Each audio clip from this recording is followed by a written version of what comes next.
Have you ever dealt with an injury, back pain, shoulder, wrist, elbow, the constant tennis elbow, or even ankle sprain? Why do so many tennis players feel like their bodies break down when it matters most? Or have you ever had that ongoing injury that just keeps coming back? It's reoccurring over and over and over. What if I told you is not just physical? No, seriously. I know that's weird to think about, but walk along with me and keep an open mind as I am here to share with you why HTP Podcast is not just your regular podcast. It is so personal and it is a huge part of my own story in creating and starting this podcast. As a former professional tennis player and high performance coach, I was used to pushing through everything, right? Pain, you ignore it, keep pushing. Fatigue, get up and go anyways, keep pushing. And that's what we're taught. That's what this culture is all about in tennis. And at the same time, this is a big reason why this culture in tennis needs to change. It's not healthy physically and mentally. But what I didn't understand at the time was that my body was trying to talk to me for years and I just wasn't listening. For nearly 10 years, I dealt with chronic back pain. I tried everything. And when I mean everything, everything besides surgery. I was not willing to do surgery. So I was open-minded enough, though, to try a lot of different avenues between conventional medicine, going to a doctor, going to physical therapy, going to a chiropractor, going to acupuncture, getting massages. You name it, I tried it. But I was never getting any long-term relief. It was always short-term. And I spent hundreds of thousands of dollars trying to fix what I thought was purely physical. Even growing up in a holistic household, I still didn't fully grasp this concept of a mind-body connection until this injury. I remember back in 2018, I was trying to get out of bed to put on my workout clothes and I couldn't. I broke down in tears. It was a worst day of my life. I thought, why is this happening to me? What am I doing wrong in my life for my body to be screaming at me like I'm doing something wrong when I've been told everything that I'm doing is right? It hurt to move, to put my socks on, to put my workout clothes. And in that moment, something clicked. There is something deeper here than just physical.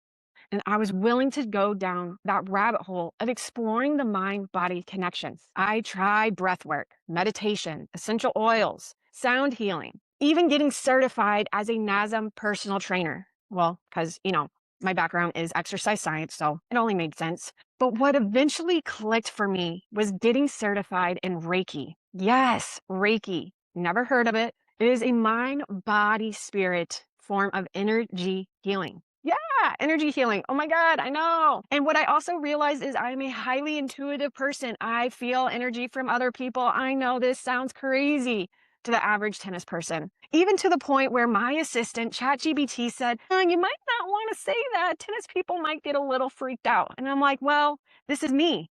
I like to be authentic and transparent with what I bring to this podcast, and I'm not going to shy away from who I am and who I have become, because that's what we need in this world is authenticity now with all this AI. Chat GPT didn't like that answer. But being highly intuitive also shifted for me. It gave me a deeper understanding than I could ever relate to anyone else.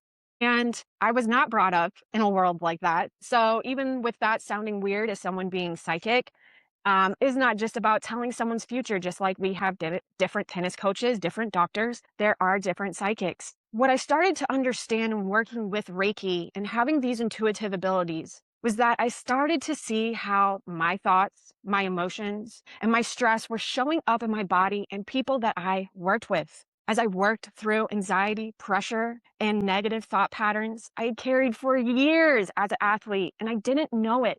It was being stored in my body, and I didn't know it. But as I started to go deeper into this rabbit hole, my body started to heal. I had to take a break for tennis for some time, and that was crucial. It was life altering. Felt like being stabbed in the back. It felt like my world was collapsing. And my identity as a tennis player and as a tennis coach was no longer the same. I had to work through going through an identity crisis. And no, this isn't about identity as what is talked in the mainstream media. No, this is not that. This is your own root of who you truly think you are and the conditions that surround you, not what other people are telling you. So it is a completely internal switch. And as I worked through this healing of my body and my thoughts, I was finally starting to get to the root cause of where this chronic back pain was coming from. And that's where I started to see that the mind and body are not separate. They are constantly communicating, whether we are playing on the tennis court or asleep in bed. And in tennis, we are constantly told to stay focused, be tough, keep grinding, fix your technique, because that's what's going to win you matches. But no one is actually teaching players what's happening to your body under pressure, why your breathing is costing you matches, and why your technique breaks down in matches, but it's perfect in practice. You can play amazing in practice, but feel like a completely different player in a match. And I knew this needed a voice because I lived it. I struggled with it, and I saw how many players I had coached were struggling too. My whole life, I had questioned, why am I playing well in practice, but not in matches? Same thing with my players. Why does it feel like I'm choking and I can barely get a serve in? It's like, this is why I created Holistic Tennis Performance Podcast. This is where we talk about the mind-body connection, the nervous system, pressure, performance, recovery, and the things that most tennis players are never taught. And this is something I have been reminded of again recently with a concussion I experienced this past year. It was another moment when my body forced me to pause, to breathe, and to listen, because your body is always communicating with you. At first, it's quiet, very, very gentle.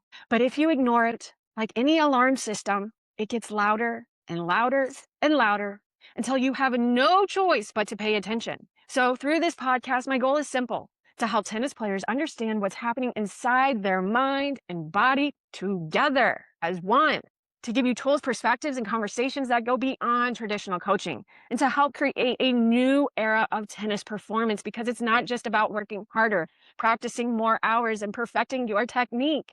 It's about learning how to perform under pressure, recover properly, and actually understand your mind and body. So we're just getting started here, and I hope you'll be a part of this journey as the HTP podcast continues to grow through every episode, every story, and every conversation. If this resonated with you, share it with a player, parent, and coach who needs to hear this new era of tennis performance. And make sure, of course, to follow HTP Podcast for more episodes on how to train your mind and body for competition. I'll see you in the next episode. Please share, like, and subscribe. As always, till next time.